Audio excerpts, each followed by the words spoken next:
Subscribe, like Radio 360. Mashabiki wa Simba walikuwa wanausubiri sana usajili huu, walikuwa wanasubiri kuona klabu ya Simba itamtangaza lini star huyu mchezaji ambaye wanaamini atakuja kumaliza au atakuja kuziba lile pengo ambalo lilikuwa limeachwa na miongoni mwa mastaa wao wakubwa kabisa kutokea mitaa ya Msimbazi.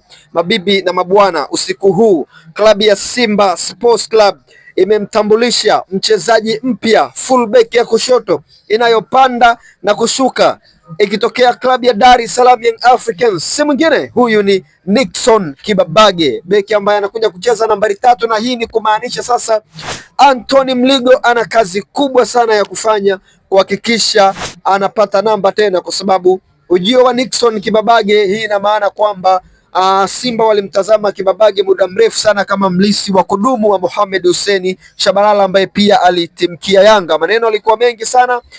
Kibabage ambaye alikuwa anamilikiwa na klabu ya Singida Black Stars. Singida ilitoa release ikisema kwamba imemwacha Kibabage aende Simba bure, lakini Ahmed Ali akasema kwamba Kibabage alivunja mkataba na Singida, kwa hiyo hajakuja Simba bure. Lakini yote kwa yote yamekwisha. Tunasema sasa Kibabage ni mnyama. Kibabage anakuja kucheza nafasi ya aliyoiacha Mohamed Hussein ambayo kwa sasa inashikiliwa na Mligo. Mwana Simba, mwana Yanga, weka comment yako hapo chini uniambie, je, Kibabage atafiti, atakuwa ndo mlisi sahihi wa Shabalala kwa muda mrefu, au ndo wale wa kuingia na kutoka? Bonyeza neno subscribe Radio 360.